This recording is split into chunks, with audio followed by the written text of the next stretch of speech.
Hello everyone, my name is Richard Williams and I'm Unilever's Head of Investor Relations. This is the first of a number of webcasts for the investment community on sustainability topics that are relevant to our business. I'm here today with Dave Ingram, our Chief Procurement Officer. Dave has kindly agreed to talk to us about the sustainable sourcing of palm oil and how we're approaching driving transformation in the palm oil value chain. We've collected some questions, so we'll have a few minutes at the end for Q&A. Over to you, Dave. Thanks, Richard. It's great to be here talking about palm oil. It's a really important subject for Unilever and for the industry. Let me start by giving a bit of background of palm. So palm oil is a highly versatile crop and is used across a variety of our portfolio, such as ice cream, chocolate and shampoo. There are two distinct types of oil from the palm fruit, crude palm oil and palm kernel oil. Crude palm oil has similar properties to sunflower, rapeseed and soybean oils, whilst palm kernel oil has similar properties to coconut oil. One of the great attributes of palm oil is that it helps lock in flavours and creates a smooth and creamy texture. This makes it perfect for products like mayonnaises, salad dressings and for chocolate and ice cream too. It also works as a stabilising agent, helping to bind ingredients together, which makes it ideal for shampoos, moisturising lotions, soaps, body oils and many other personal care products. And it serves a similar function in household cleaners and a host of other home care products. As well as unique properties that palm oil has in product formulations, it is also in fact the most land efficient vegetable oil available. Oil palms produce more oil per hectare of land than any other oil producing crop. For example, to get the same amount of oil from soybeans, you would need 7 times more farmland. That means more agricultural land devoted to non-food crops, as well as more forests coming under threat. In addition, the production of oil palm requires less energy, as well as fewer fertilizers and pesticides than alternatives. Today, over 85% of all palm oil comes from Indonesia and Malaysia, although production is growing in Latin America and West Africa. It's also important not to forget the economic benefit the industry has had on millions of smallholder farmers and economies of producing countries. For example, in Indonesia and Malaysia alone, 4.5 million people rely on the palm oil industry for their livelihoods. However, as palm oil only grows in the tropics, the demands for this alongside other agricultural commodities has led to forest loss in these areas. There are many serious environmental and social impacts related to palm oil, impacting many industries. We feel it's important to take a lead on these. We're doing this both within our own supply chain and through addressing systemic issues within the industry as a whole. Some of the areas we're addressing include protecting high conservation value ecosystems, preserving forests and peatland that act as important carbon sinks, ensuring that we promote safe working conditions, defending labour rights, and supporting land rights for indigenous communities. And of course, this all touches on a number of iconic species under immediate threat of extinction. A balance clearly needs to be struck between the rising demand for the crop and the economic benefits this brings to millions of people working in the industry, and protecting the world's forests and the wildlife that lives there. We believe that having a palm oil industry that is socially, economically and environmentally sustainable is possible, and we've been fighting to make this a reality since the late 1990s. So, what has Unilever been doing to address the environmental and social challenges of palm oil? Well, we've been at the forefront of driving industry-wide change. As I said, we do this by focusing on our own operations and supply chain and by working to transform the wider industry.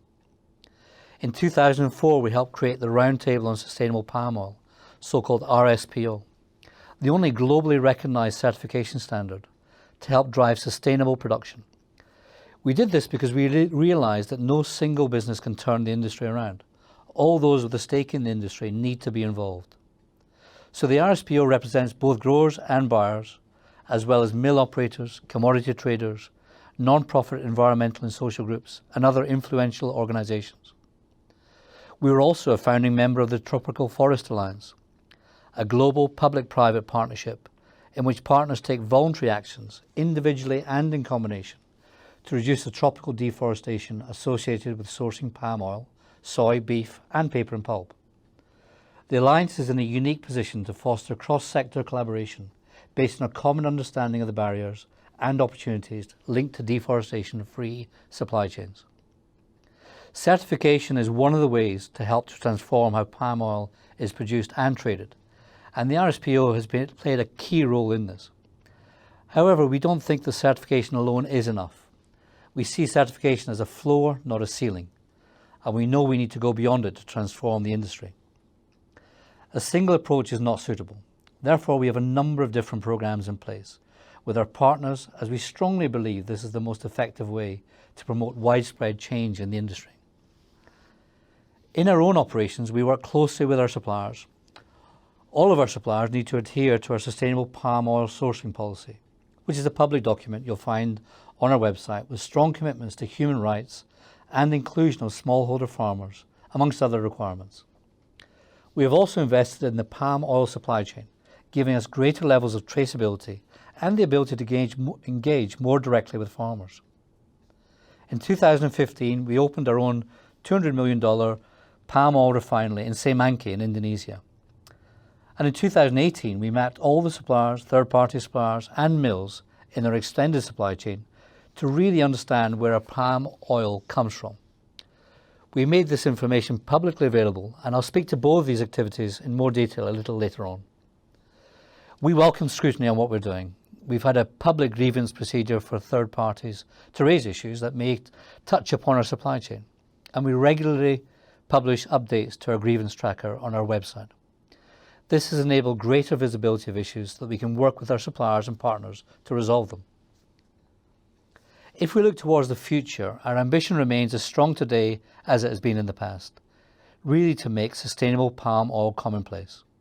This means working with partners and through our own supply chain to continue to drive sustainable change. Although we've been pushing hard with some success, there's a lot more to do as an industry to stop forests being chopped down for palm oil and to stop communities and workers being abused. As an industry, we need to accelerate progress and drive greater transformation. And at Unilever, our focus is on a step change in traceability and transparency. There's more details about this and our progress towards targets on the Unilever website, and we update this on a regular basis. Our ambition remains to make sustainable palm oil commonplace by driving transparency and traceability across the industry. Now, looking to the future, I would like to talk about how we are actively developing and deploying technologies that we believe hold the potential to disrupt and radically transform supply chain transparency. We're investing in emerging technologies such as satellites, blockchain, and artificial intelligence, working with major technology firms and innovative startups to develop new approaches to monitoring and traceability. If we look firstly at transparency, a lack of transparency has been one of the major impediments to meeting corporate sustainability pledges. We were the first major consumer goods company to publish our supplier and mill data like this, and we have now identified around 1,600 of the palm oil mills in our mill universe. That includes our direct and extended supply chain. As an example of traceability, what you're seeing here is a map of palm oil mills and refineries that supply into our Indonesian refinery, which in turn supplies Unilever factories around the world. A real step change in driving transparency was Unilever's $200 million investment in our own state-of-the-art palm refinery facility in the Semanggi Special Economic Zone of North Sumatra.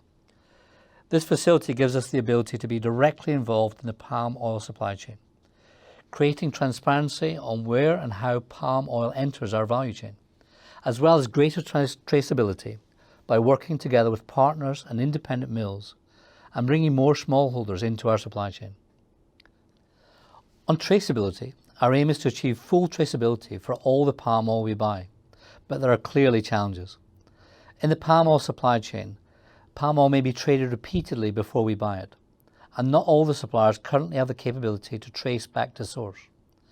So we have various initiatives in place to achieve full traceability, and in doing so, work to better the livelihoods of those working in that supply chain. As an example, we're running a program in Sumatra in collaboration with an independent mill called PT Skip and field partners. Before we began the project, 80% of the farmers in the area told us that they lacked basic knowledge of oil palm agriculture and had no awareness of sustainability. We ran a 16-week farmer field school held on a smallholder plantation, covering topics such as good agricultural practice, environmental management, labour laws and safety, especially for women. There are around 4,000 smallholder farms around the single independent mill, which gives you a sense of the scale of the opportunity. And to date, we have had nearly 2,000 farmers going through our field school programme. We're working on scaling this up, training and employing a growing number of local farmer trainers to support the expansion. This gives us a model to help change farm practice for the better and allows us to further establish traceability with Indonesian palm smallholders.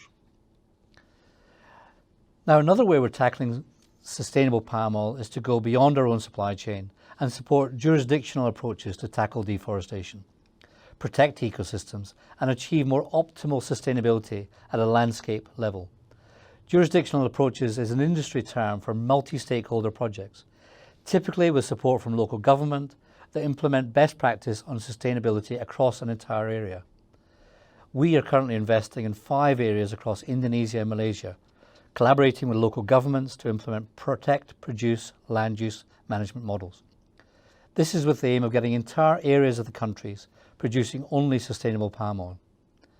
We believe this is the right approach because when you look at an area rather than your own individual supply, it offers the potential to accelerate and scale sustainable commodity production and to be more inclusive of smallholder producers across the jurisdiction. An example of success here has been our work in central Kalimantan, in Indonesia, Borneo, with a local NGO, Inobu.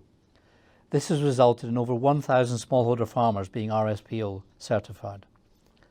We have also been making promising progress at our project in Sabah with WWF, which will help to protect crucial wildlife corridors and restore forest areas around rivers. At the same time, we'll continue to support the training of smallholder farmers towards RSPO certification. Technology is playing a key role in our approach to traceability today. We're working with a variety of partners to further track our supply chain and identify any incidents that may occur within it, in order to hold companies to account against our sustainable palm oil policy. This includes the use of concession mapping partners, alongside detailed forest cover and peatland baseline maps, captured with high-resolution satellite imagery. I'd like to share a video with you now that shows some insight into the future of traceability and the approach we are taking to use technology in driving greater visibility of our palm oil sourcing. What you're seeing is an early visualization of our supply chain, starting from our Indonesian refinery building, outwards to transit points of interest, notably refineries, mills, concessions and smallholder farmers. Here we start at the refinery and trace back individual ground movements in a geospatial field of view. We're working on finding ways to take what can often be disordered data and organize it into intelligent point-to-point movements. These are still early days, but we're really excited by the opportunities this creates in traceability. We're looking to use a combination of partners and technologies to be able to create a scalable capability with speed to further trace our supply chain back to its origin and forward to the consumer destination. In the longer term, we hope to be able to use this developing capability to trace individual on-the-ground movements in the palm supply chain that we can then combine with satellite technologies to ensure we're able to effectively monitor and proactively manage the supply chain in real time. This is just one way we're evolving as a business to harness the best of today's technology, satellites, blockchain, geolocation and big data to create a new approach that accelerates our efforts to transform the industry. Technology is critical in getting things right, but so are partnerships. We cannot transform the palm oil industry alone. So I'd like to take the opportunity to thank all of our many partners that have been working with us on our journey over the past 2 decades. You can see some of them on the slide. In order for us to fully achieve our ambition to make sustainable palm oil commonplace, we need action right across the value chain, from farmers to consumers.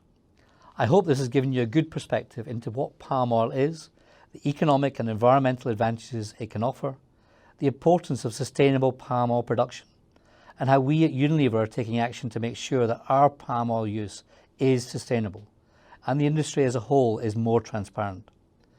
Consumers want to know where their products come from and that they're having a positive impact on the people and the planet.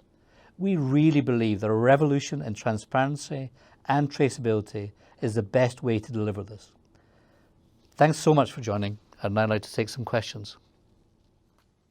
Thank you, Dave, for that presentation.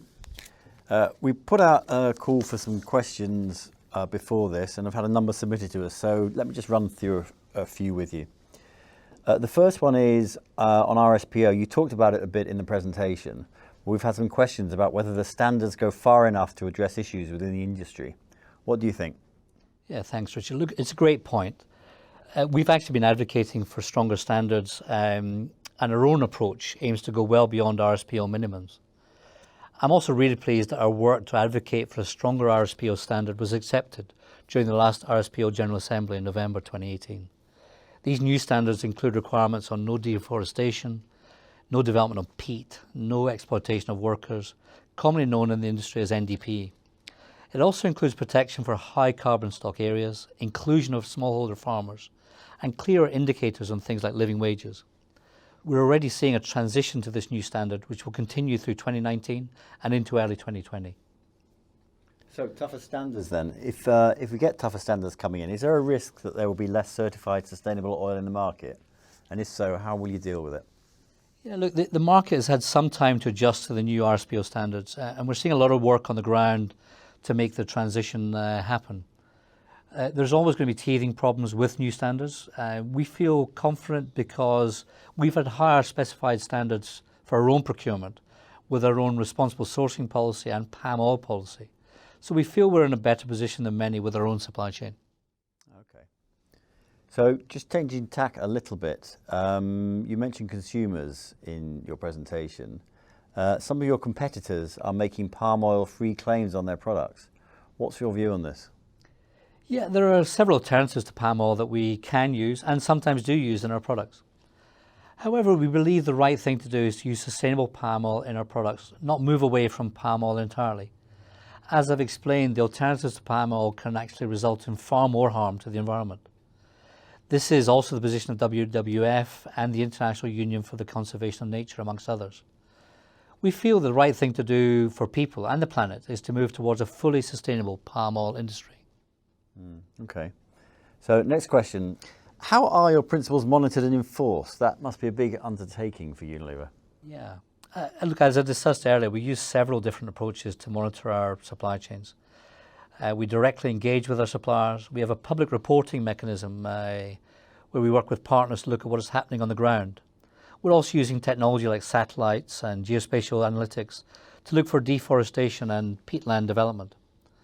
One of the reasons we became the first company to publicly disclose our refinery and mill data is that we really believe transparency helps us to effectively monitor and improve the monitoring of our supply chain. We're looking to improve things and get closer to real-time monitoring. So that's all good, but what do you do if a supplier simply won't switch into sustainable palm oil? Yeah, we haven't actually faced the issue of a direct supplier being unwilling to move into sustainable palm oil. There have, however, been times when we've had identified practices that don't reach the standards set out in our policies. In these cases, we always engage with the supplier to help them address the issues and improve their practices. This is an important part of our effort to transform the industry. Of course, having said that, we've had occasions where we have suspended suppliers that have systematically failed to address the issues we raised. Okay, good. Right, so final question I have. The main issue that everyone's talking about at the moment is in fact plastics. Don't you think that the best thing to do at the moment is to focus your effort on plastics rather than on palm oil? Yeah, you're talking about another topic which is very close to my heart and keeps me extremely busy. Our procurement function as a whole is deeply involved in transforming approaches to collection, recycling and reuse of plastics. As a business, we systematically review where we think we can have the most positive impact on people and the planet. We know both plastics and sustainable palm oil are areas where our consumers and wider stakeholder community care what we are doing. And we think that Unilever can significantly move the needle. It's not one or the other on plastics and palm, it's both at the same time. That's why I'm committed to procurement with purpose. Okay, thanks Dave. That's the last of the questions, so we'll draw to a close. If anybody has any further questions, please feel free to get in touch with the Investor Relations team. And as I said, we hope to bring you some more of these webcasts on sustainability in the future. Thank you.